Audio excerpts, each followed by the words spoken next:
Holmes, are you familiar with the symptoms that characterize kleptomania?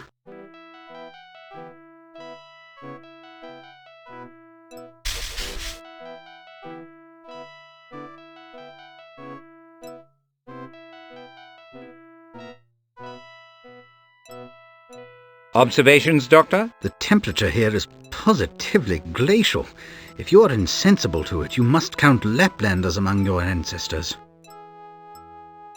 Friedman's collection of criminous fiction must hold interest to a devotee such as yourself. I'm sure it would, were I not colder than a lonely fragment of pack ice. Currently, I can only think of all that paper as combustible fuel.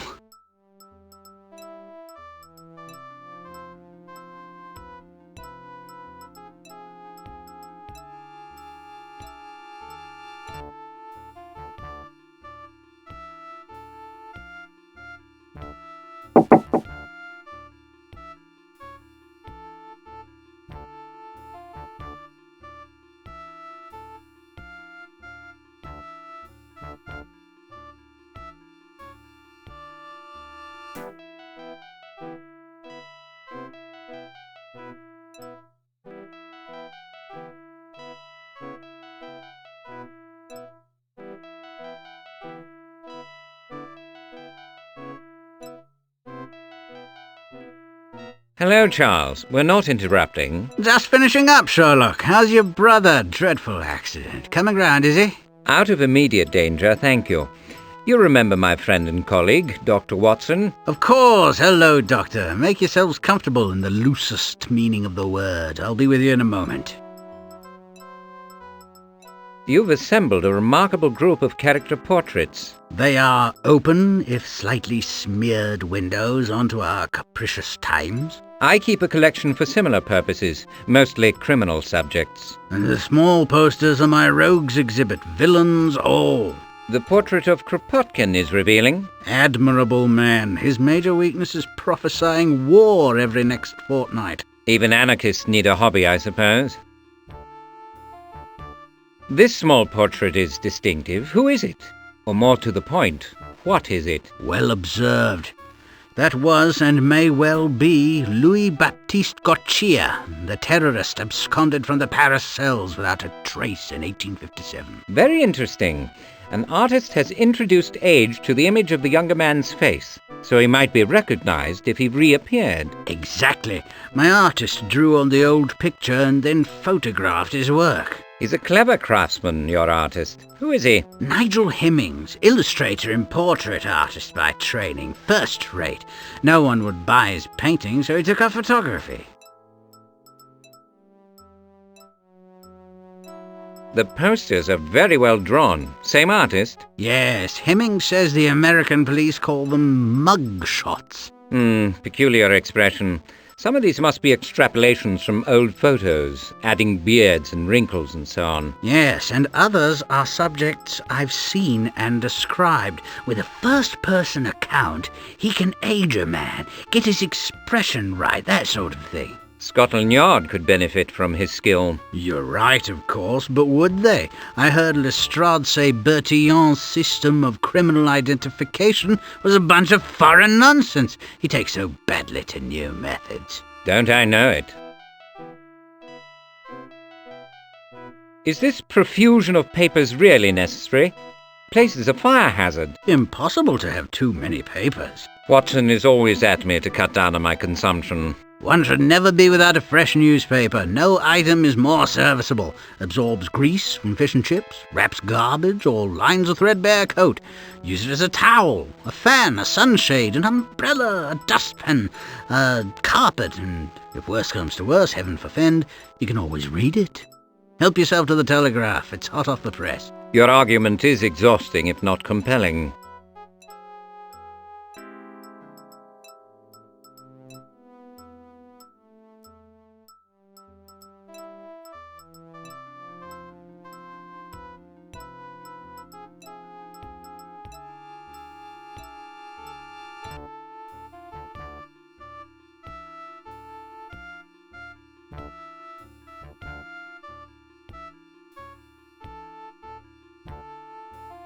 Have you heard anything about terrorist involvement in the Diogenes explosion? Not a whisper. It was an accident, certainly, wasn't it? To say I hope so would be as unseemly as it would be insincere, but if you've heard nothing, let it be. I'm trying to identify a man, Charles. Might I explore your memory? You can try. I assume your inquiry is confidential? Acute as ever. The man figures somehow in the murder of a civil servant. Secrets of state are at risk. What does he look like? I've never seen him, but one who did says he's thickly built, fair, with a small discoloration on his bearded face, perhaps a birthmark. He was wearing a dark slouch hat and cape, and he speaks German. Language is not decisive. He could be German, Austrian, Prussian, Hungarian, Polish, even Russian. Anything else? Regrettably, no. The witness' vantage point and the lack of light made expression and gait unremarkable. He couldn't even guess at his age. No one springs to mind, Sherlock. Or rather, 10 men do, but are they in England? Is he a criminal, a secret agent, a diplomat? With so little to differentiate them, I'm useless, I'm afraid. With such meagre details, my hopes were not high. Give me particulars, man, then maybe I can help. Or if not me, someone I know. Do you still have associates whom you trust at the Home Office? Ah, you suspect the involvement of a foreign power, don't you? Yes, I was thinking along those lines myself. Listen, when you discover the man's identity, I can introduce you to someone who might help. Thank you, Charles. A pleasure to see you, Sherlock. You're always onto something intriguing. Have you had more thoughts about my subject, Charles? I rather expected a mugshot for reference. By the way, are you certain he wears a beard? According to my source. Might I have young Hemmings' address? He's a staff photographer for the Standard. I would prefer a less public audience. Oh, yes, of course. Now, you can often find him in his garret at 14 Montague Street, just across from the British Museum.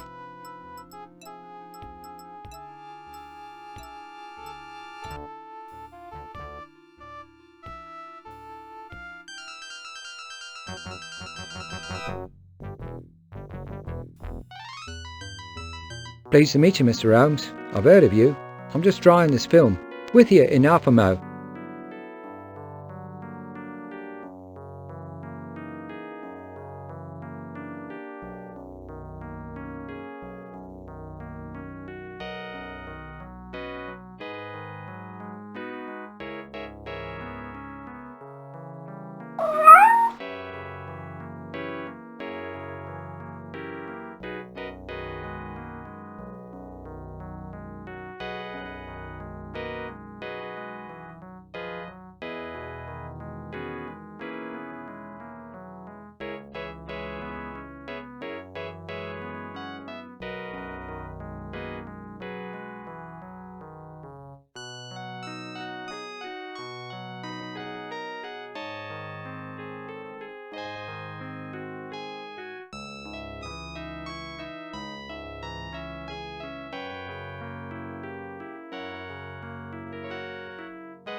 I believe the young man is a gifted artist, Watson. You've added the arrow art criticism to your quiver of skills, then? I know you believe my ideas of art are crude, but I remind you to remember my origins.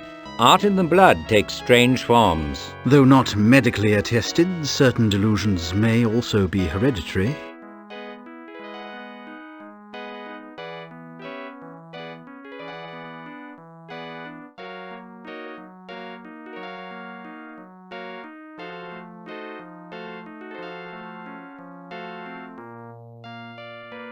I saw your work at Friedman's. It's exceptional. Would you make a mug shot of someone for me? Simple as pie. Let's start with a facial shape.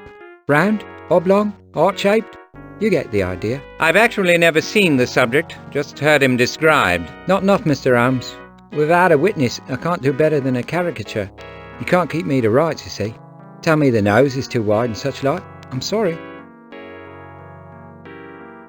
You've a rare talent, Mr. Hemmings. Why not earn your living as a painter? My art's called unsuitable on Bond Street, Mr. Holmes. People don't want to look at what I paint, let alone pay for it. So you've settled on photographs? I'm resigned to it.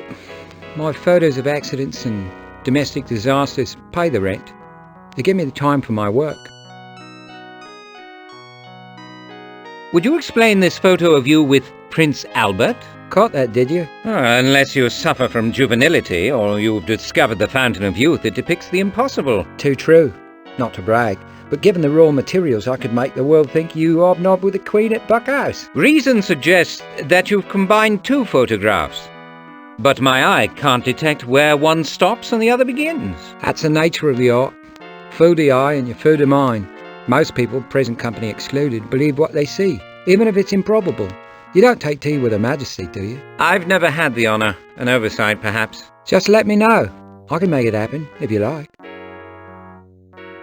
Might we get to work, Mr. Hemmings? Do you bring my eyes, Mr. Holmes? Otherwise we're just fooling ourselves.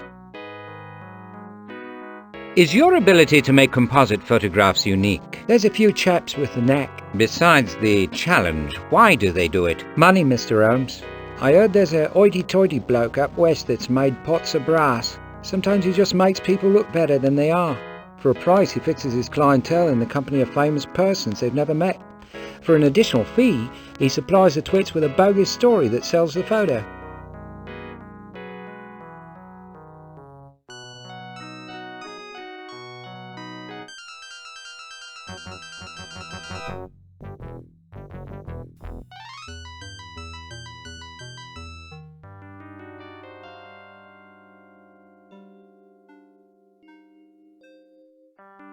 Can you recall anything more about your adventure at Cleopatra's Needle? Nothing that could turn a profit, and more's the pity.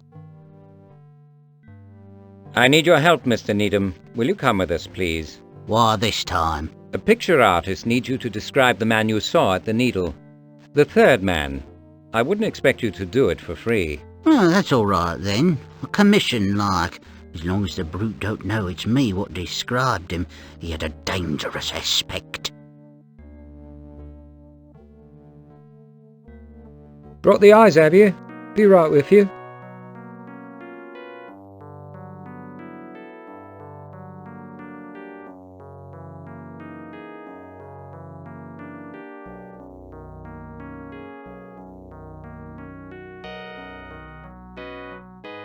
Does the work of a professional photographer appeal to you, Needham? What would I have to do, Mr. Holmes? They'd pay you to look at certain things and take pictures with a camera. Most of what I see I'd rather forget. Would they pay me to forget? Not for what you've seen, sir. Unfortunately, no one would pay for that.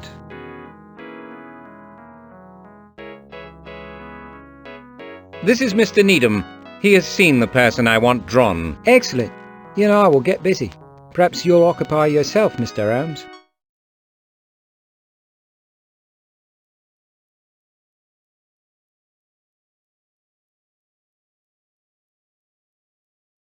Mugshots will be a crucial investigative tool in the future, Watson. I'm sure you are right.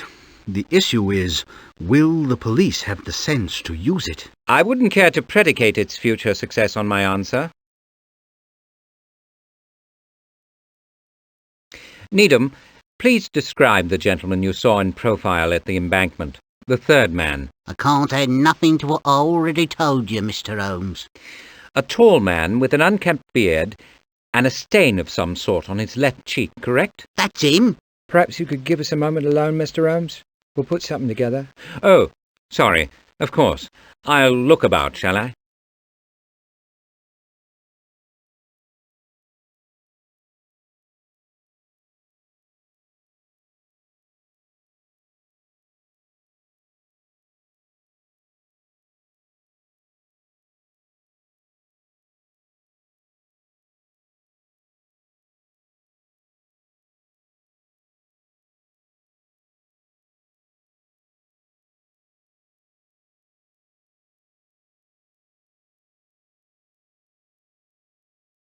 How would you evaluate Needham's powers of observation? Acute.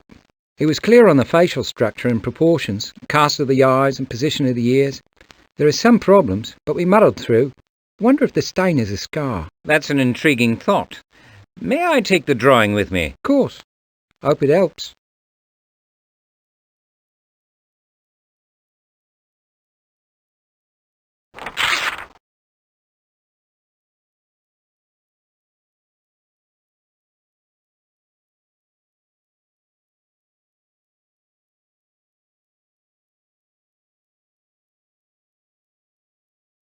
I believe you did quite well, Mr. Needham. Mr. Hemmings says so. His questions reminded me of things about the gent I'd forgot. In investigations and life, the right answers are impossible to discover without the right questions.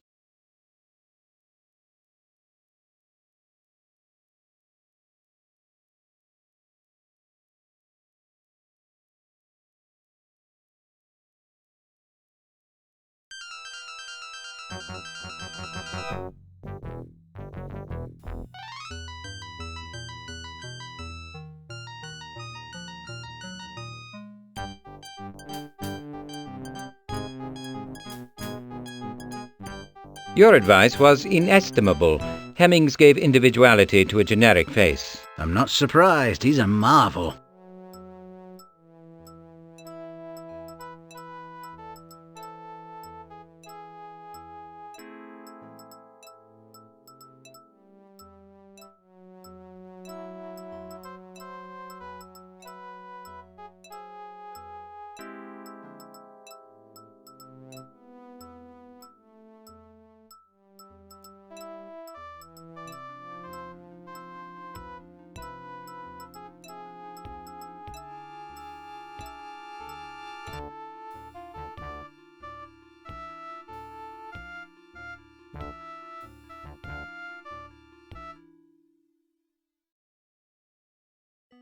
Ah, yes, he was among my candidates. The beard is new, probably false. He has dark hair. You're moving in consequential circles, Sherlock. Colonel Erich Merlendorf, alias Wachthund, the guard dog. He's Prussian, of course. The facial stain is a distinctively horrible dueling scar. Only a fraction of it shows here. It's huge, and he wears it like an angry mask. Who is he? Principal agent and factotum of the German Imperial Chancellor, Otto von Bismarck. Fiercely loyal to his employer's interests and protective of his reputation. A very cold customer. What's he doing in London, I wonder? No good, I assure you. Is he an official agent of Imperial Germany? Not exactly. But I've invited an old friend to join us who can address that issue. Given your previous remarks and our shared suspicions, I thought he might be helpful. Is that a problem? No, I'm grateful. Your discretion and judgment in such matters is unquestioned. Carter, would you come in, please? Sherlock Holmes, Dr. Watson, Fairfax Carter, Home Office Attaché.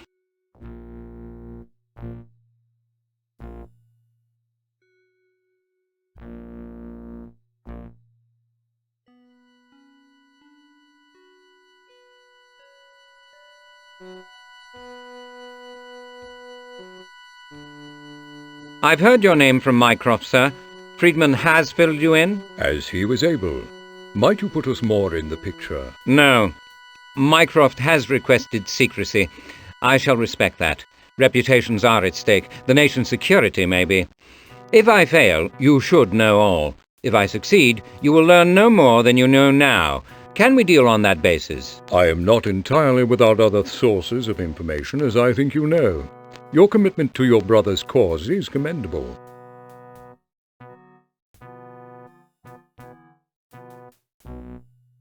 You presumably heard us speaking of Colonel Merlendorf? I did. It must be assumed that this Prussian is involved in an operation hostile to British interests. Is it possible he has the Kaiser's blessing and the sanction of the German Imperial government? I don't believe so. I fervently hope not. He would not risk it. He would not do it. Your reasons? The Kaiser is trying to curb the power and influence of his bitter rival, the domineering Imperial Chancellor Otto von Bismarck. Explain, please. Wilhelm has been courting favor throughout Europe, separating himself from Bismarck's aggressive policies. Discovery of such an operation would undermine his efforts to establish his own authority and demolish the progress he has made in repairing Bismarck's damage. Besides, he is currently well disposed toward his mama, the Empress Frederick, who despises the Chancellor. Finally, he would risk the displeasure of his grandmama, Queen Victoria, and his cousins at this critical time. If it's not an official operation, what might the Prussians' motives be? I cannot say with assurance, but I would hazard that whatever he is doing here is intended to enhance the Chancellor's position with the German military and re-establish his dominance over the Emperor. I see. Merlendorf is Bismarck's creature, not the Kaiser's. Exactly.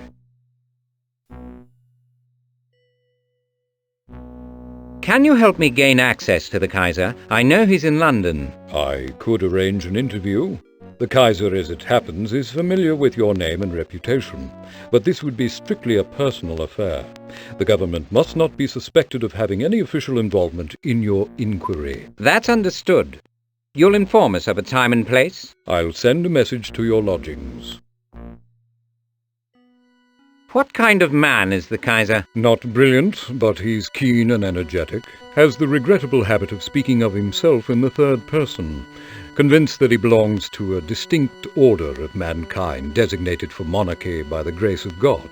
And Bismarck wants to put his thumb in the eye of that belief. Correct. As a boy, he imitated Bismarck as an act of parental defiance. Now he's alarmed the Chancellor by imitating Frederick the Great. In the end, we believe him fundamentally wiser and more progressive than Bismarck. They'll certainly come to blows, and given your inquiry, may have done already.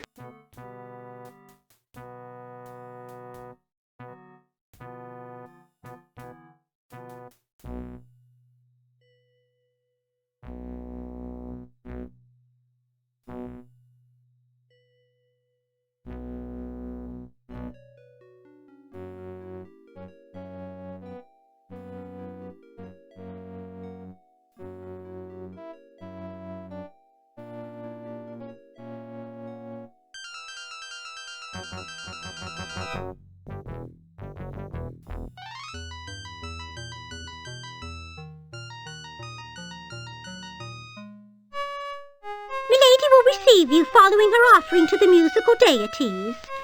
Please give her a moment to compose herself. Oh, she's most vexed, as they must be from the sound of it.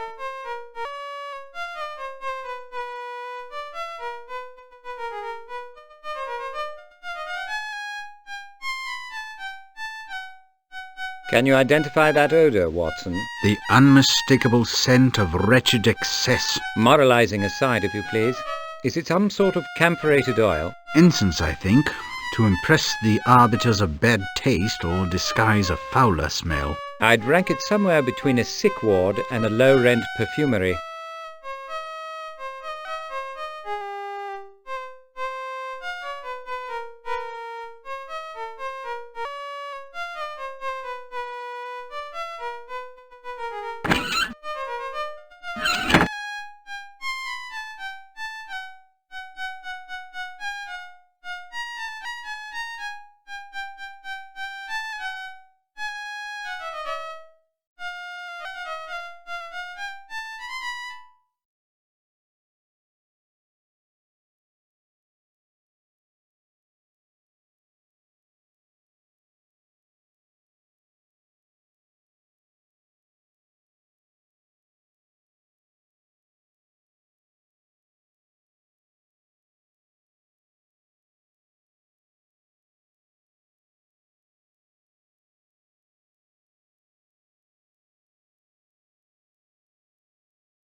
I believe you've exhausted your admiration for that portrait, Mr. Holmes.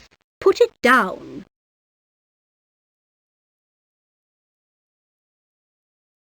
If you're that desperate to have a likeness of me, Mr. Holmes, something can be arranged. I possess the only negative. A copy could be made. Thank you, milady. Do not trouble yourself. The memory of it will serve me better. This looks like an engagement photo. I didn't see one at Lawton's. I expect he has one, if only to display when she comes around. We may not have exhausted his collection.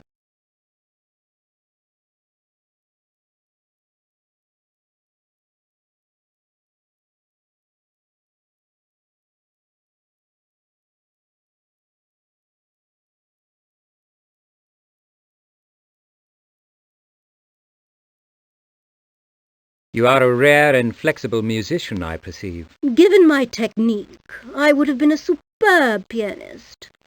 But my inspiration is consumed by the violin. You must favour us with a selection. I'm sure Dr. Watson would think real music a wonderful change. Those who possess the gift must share it with the less fortunate, Mr. Holmes. Noblesse oblige. And I would play for you now, but my energies are currently devoted to mastering a troublesome Paganini etude. Another time would suit. But as you press so fervently, I shouldn't like to disappoint you. Perhaps a little Paganini, as you insist.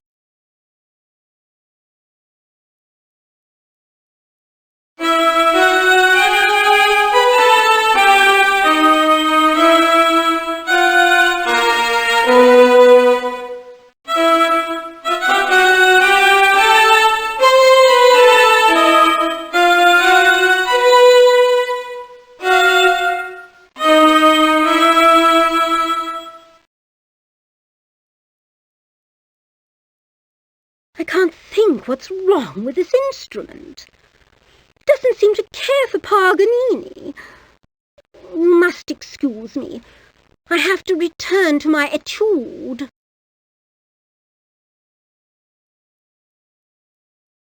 We have interrupted your practice session, Lady Lockridge. My apologies. I will not satisfy your vanity, Mr. Holmes, by asking how you knew what I was doing. What do you want? Civility would be welcome. I had hoped your uninvited visit would be a pleasant interruption for my battle with Mozart. Alter your tone, and my girl will show you the door. Felicitations are in order, I believe. You are affianced to Lord Lawton? He has that honour. Your visit concerns him. I'm investigating a sensitive matter which came before his ministry committee. Lawton was unable to assist me. I thought you might be able to help. An official investigation? Has he done something improper or dishonourable? Lord Lawton is not the object of my investigation. I currently have no allegations to bring. His reputation cannot stand a single sniff of scandal. I won't hear the hint of one in my home. If you have no accusations, the subject of Lord Lawton is closed. A lovely photograph of you and Lord Lawton, if I may say so. You may, though it doesn't really show me to advantage. It marks the agreement to ally our houses. Lawton's very pleased with his. Doubtless you saw it in his music room.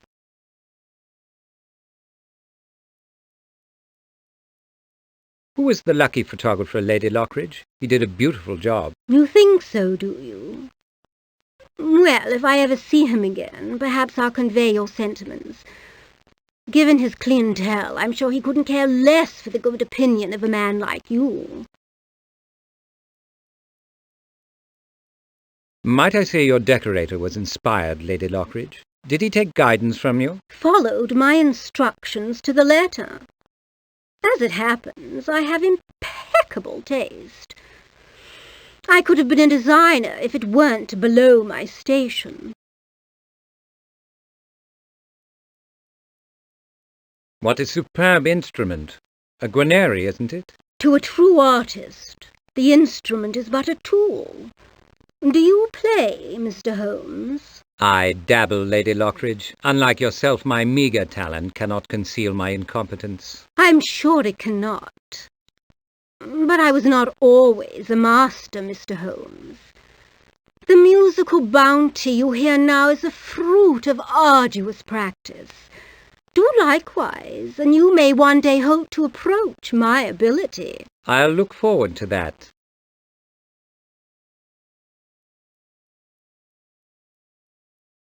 Perhaps it would help if I played Lord Lawton's part. It might. You couldn't play worse than he.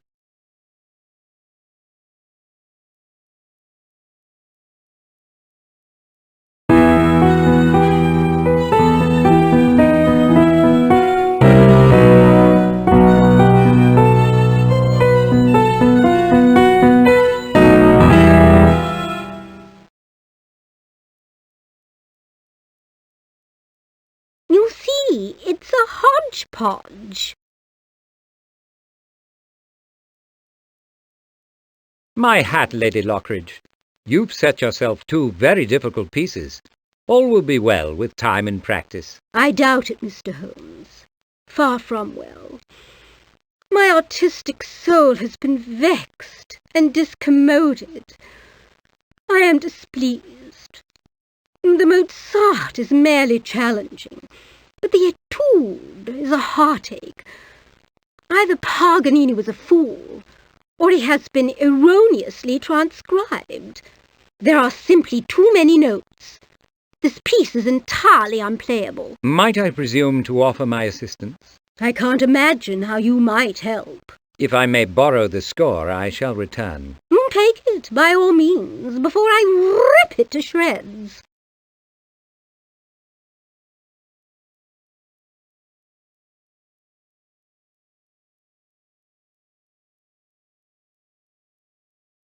I sense resistance. Do you suppose she will not assist us? I wouldn't be surprised if her manners were as abominable as her decor. Purple appeals to some people. The colour scheme does not signify. It's the ostrich feathers and the marble pots and the ostentatious use of gold leaf that I abhor. The sooner we vacate these premises, the better.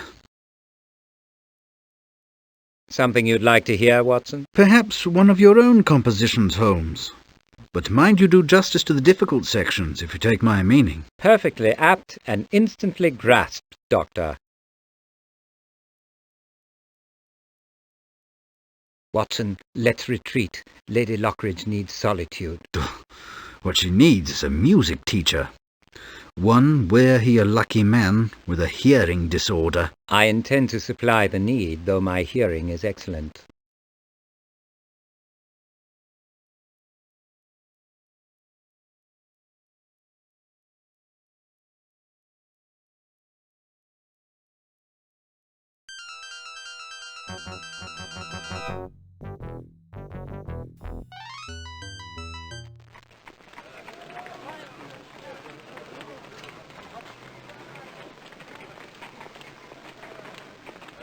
What are you up to, Wiggins? Perfecting me education. Care to donate to the cause? I've no time for jokes. Then you've no use for me. My life's a joke. A bad one. I'm sorry I was rude, Wiggins. Stay near, won't you? I'm sure I'll need your assistance. I pitched a fair halfpenny in my day. Like to try me? Why not? I've got no pressing appointments. Holmes, have you lost your mind? You're in the midst of an investigation. A diversion will refresh me, Doctor.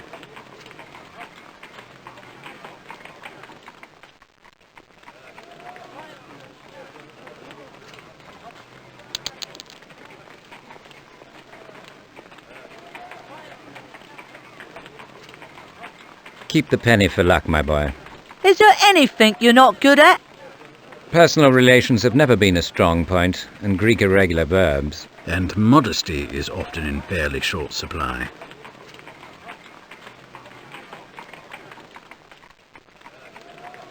Wiggins, I want you to exercise your powers of observation. At the usual rate? Of course. If you remark any suspicious doings outside of 221B or hear anything on the street, report it to me. My eyes and ears is yours, Mr. Holmes.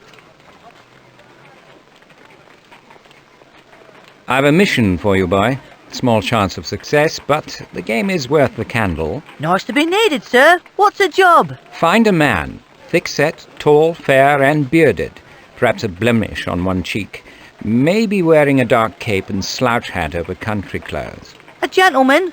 Eye colour? Age? Habits? Unobserved. Confine your efforts to Trafalgar and the embassies. And be careful. At the very least, he keeps dangerous company.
I doubt that wretched face has any more to teach.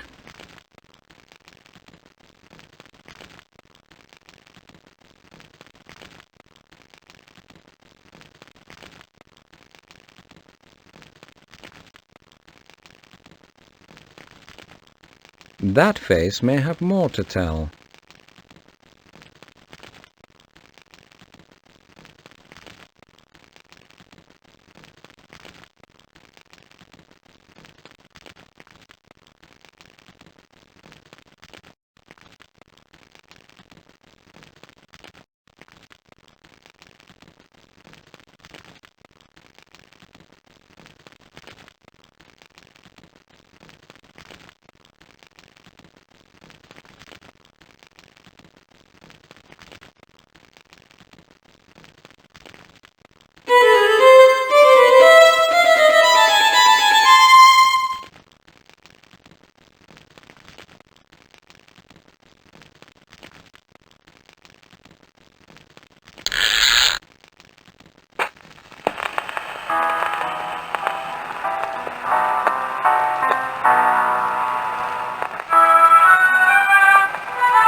Lady Cordelia, I may have discovered where Paganini went wrong. Indeed?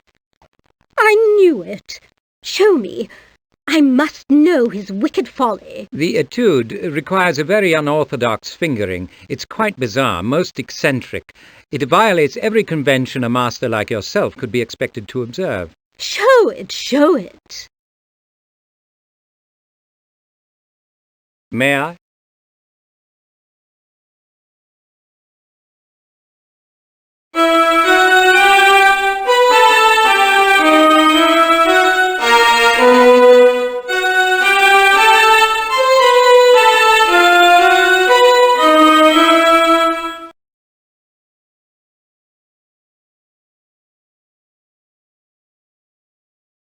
The transcriptor is a torturer and an idiot. I told Lawton at least a dozen times it had to be wrong. I'd like to wring his neck. Thank you, Mr. Holmes, for pointing out the error of his ways. Might you now tell me, my lady, why Lord Lawton has been reluctant to speak with me? Caution, Mr. Holmes. Simple prudence. Lord Lawton is on a very short tether. The peccadilloes, financial encumbrances and legal obligations of his past meet me everywhere in town. He must avoid untoward entanglements of any sort or imperil his marriage prospects. He may regard you as a threat to his expectations. But I bear him no ill will. I intend him no harm. I dare say. But the road to oblivion is paved with good intentions. You are trouble incarnate, Mr. Holmes. Troubles employ you. They nurture you. And I'll wager you almost always leave trouble in your wake. Now, I must practice. You can see yourselves out. What can you tell me about Lord Lawton's man, Jenkins? He's too forward by half, for starters. Lord Lawton allows him to play billiards, for heaven's sake. A prescription for encouraging a servant to get above himself. Perhaps they enjoy the competition. Nonsense. It's an unhealthy passion. I've told Jenkins that his behaviour is unseemly. He continues to spite me. When we combine households, he'll be looking for work, sans references.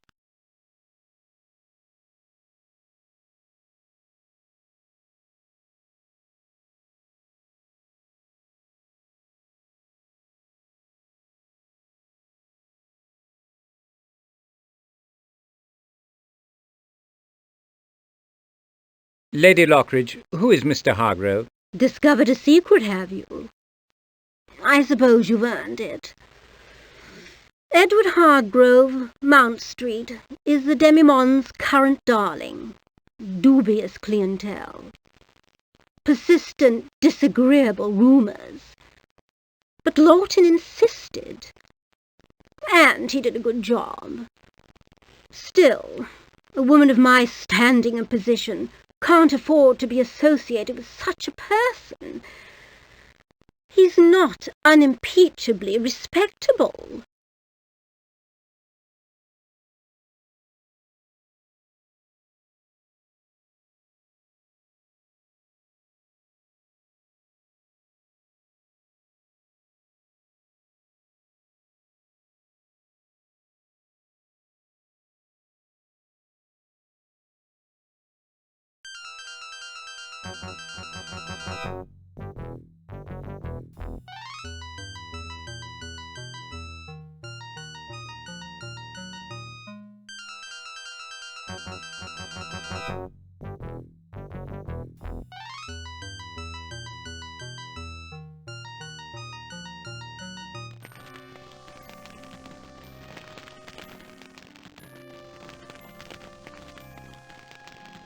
You find the woman in the painting beautiful, Watson?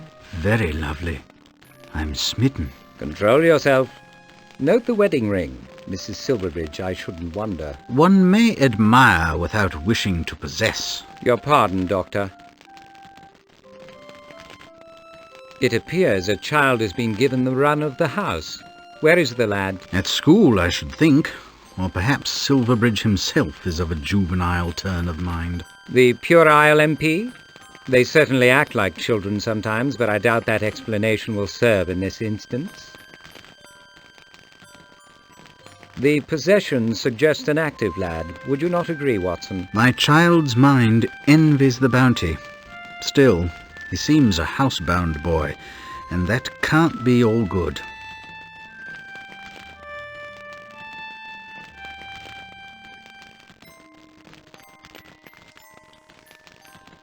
Silverbridge has read the newspapers, I presume? We have. His sympathies to you. The master anticipates a complete recovery for Chairman Holmes. That's most reassuring.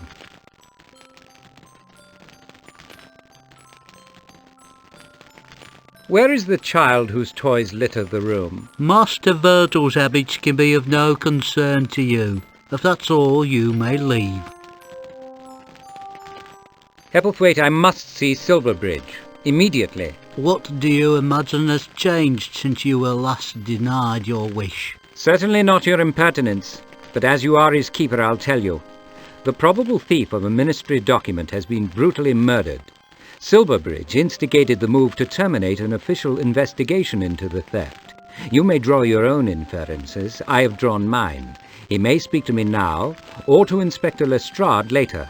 Announce this now, or I will bring the entire investigative apparatus of Scotland Yard and the Ministry of Defence to bear on this house. Your reputation for subtlety is undeserved, Mr. Holmes. I'll take you in.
The boy favours his mother's physical features. Fortunate boy. More than a little spoiled, I suspect, and motherless for some time. You go too far, Holmes. You saw her picture in the hall. But I didn't see her, nor evidence of her, nor of any woman for that matter. I can't make anything of the scratches on the table. Is it some kind of code? Ciphers are your special subject, Holmes. It's simply impossible to see what's there. What do you perceive, Doctor? Is it not a peculiar room? There is no explanation that would prevent me from calling it odd. The mix of adult and child effects is unique. I like the idea of it. I hope it is a sign of things to come. Father never allowed Mycroft and me in his study. Doesn't the child have his own room? Of course, but he spends most of his time in here with his father. His effects are always available. I'm under instructions not to tidy.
Hepplethwaite, what's going on? Is he very ill?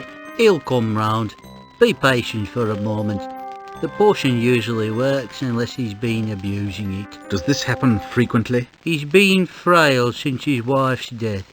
Occasionally physical consequences manifest themselves. Holmes? Did you say Holmes? Yes, sir. Mr. Sherlock Holmes, I believe.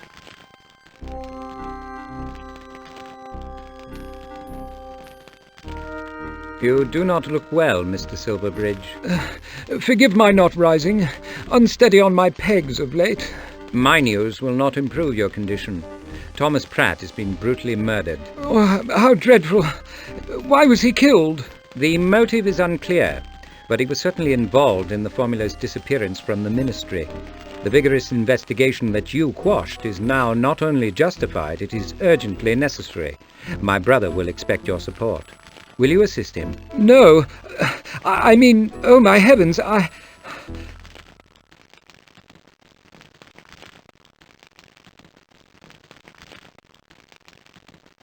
What is your diagnosis, Doctor? His coloration is discouraging. Is he in danger?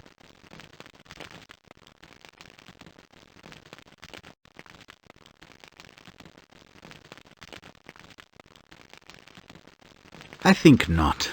His pulse is weak, but regular. He's fainted. The convulsions are not serious. Why should the news of Pratt affect him, sir? Pratt was not your only subject, but there is no necessary cause and effect. He may have a feeble constitution. In any case, he should revive momentarily.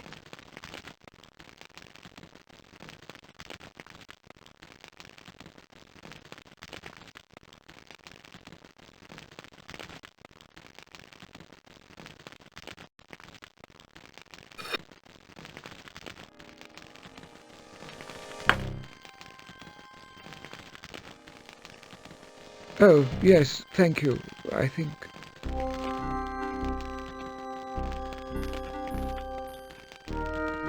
Did you know Pratt well? No, seemed a civil chap, a little dissipated. There were rumours. What happened? He was shot and discarded in the Thames, like a sewer rat. If he was the thief, I should think the matter of the document's disappearance is closed. Hardly. We should all want to know why he stole it, and for whom. Your committee will be especially interested in what he did with it, and my brother will want to know why the initial inquiry was abandoned. I assure you, questions will be raised. You'll have to excuse me, gentlemen. I'm not feeling well.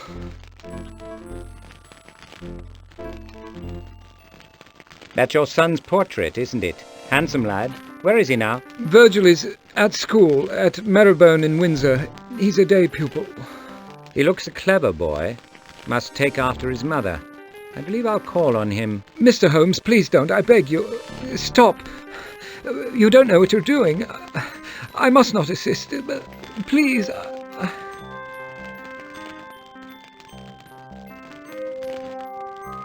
Applethwaite, where is Virgil Silverbridge? I saw him off to school on a Windsor train. His father believes the boy is in danger. You suspect the same, or you're dimmer than I think. The master's worried sick, Mr. Holmes, as you've seen, and he's frightening me. He's eaten nothing. The fainting is worse than when his missus passed away. It must have to do with Virgil. Nothing else would undo him. What's happened? What's different? When did he change? He brought home a letter yesterday on pink paper. I saw it when I lighted the fire. He did not confide its contents to me, but he has been closeted away since then. Hasn't left the room. He falls apart in private. His jacket has no pockets, and there is no paper on his desk. Do you know where the letter is now? I never saw it out of his hand. He may have burned it. I don't believe Silverbridge destroyed it, but given his condition, I don't think he will voluntarily admit it exists, let alone divulge its contents. We must have that letter, Watson.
What is it, Holmes?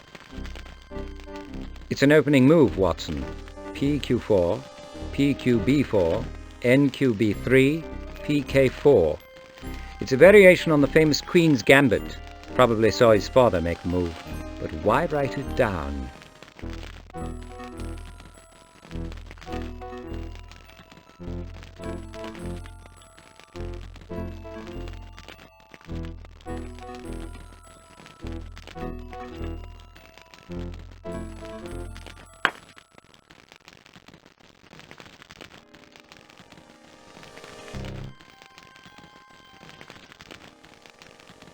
Oh, yes, thank you, I think.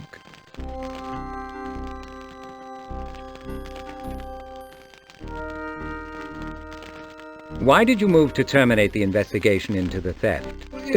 In the end, it was unanimous, excepting Mycroft. The document was deemed insignificant, all things considered. Flapdoodle.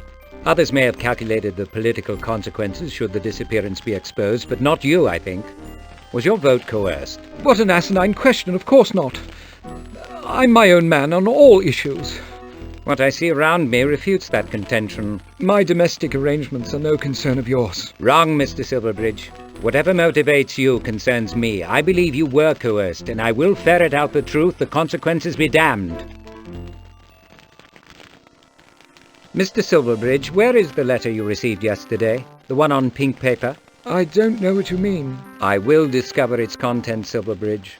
Continue to lie to me, I will not scruple to involve the authorities. If you are not involved in a crime or a conspiracy to conceal it, you are doing a fine imitation of someone who is. You don't understand. I am innocent. No one is completely innocent, Mr. Silverbridge.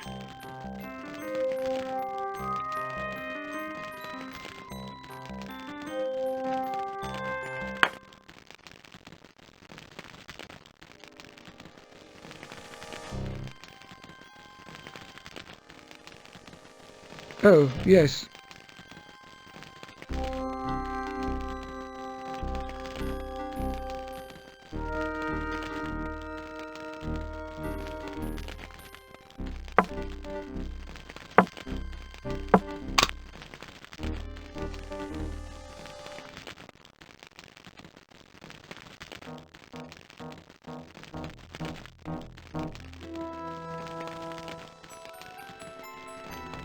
Note the Windsor postmark, the lip gloss on the adhesive, and stationer's watermark.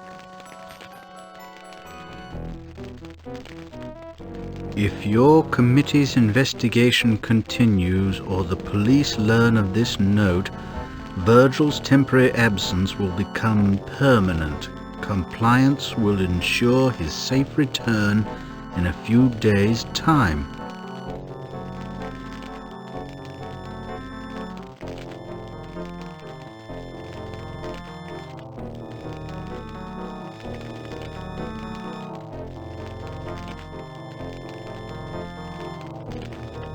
The note is genuine, isn't it? He is missing. Yes. When the headmaster reported Virgil's absence, I had already received the note. I said the boy was ill. Kidnapping is an atrocious crime, and extortion is as bad. But there is more at stake here than your son's well-being. Virgil is my heir and only child. I could not jeopardize his safety for the sake of a classified document. You may have jeopardized the security of your country. To my everlasting shame, I fear you are right. It was a difficult choice, Mr. Holmes. Pray you never have to make it. I will not judge you, sir. This crime is a strand in a tortuously tangled knot of theft, murder, and conspiracy. Despite the note's warning, I must try to unravel this snarl of deception and perfidy. You are wrong to assume the kidnapper's goodwill. Virgil is temporarily useful to them. When he ceases to be, who knows what will happen? One does not trust the word of extortionists. He must be urgently found. My hopes and Virgil's too rest with you, Mr. Holmes.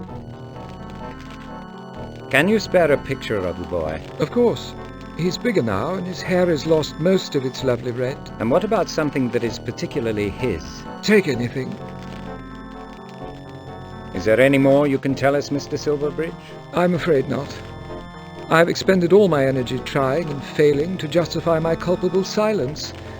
I may have harmed my country and done nothing for my boy. Lose that thought, sir. Conserve your strength for the struggle to come.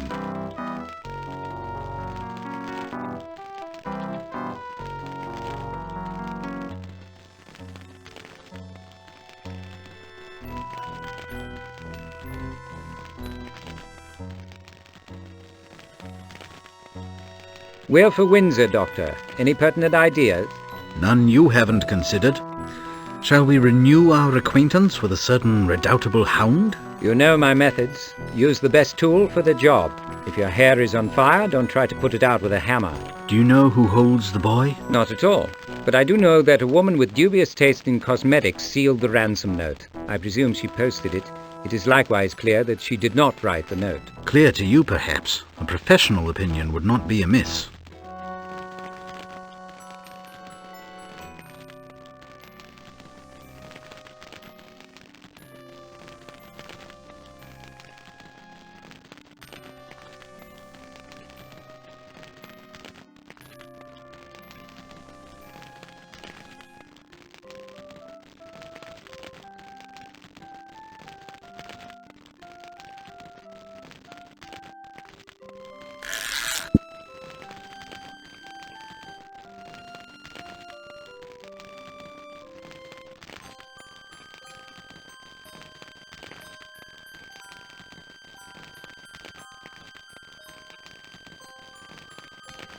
Talk of the boy seems to have struck a nerve. His demeanor changed. But is the alteration significant? He might simply be one of those suffocatingly protective family retainers. Perhaps, but I think I saw more than duty in his eyes.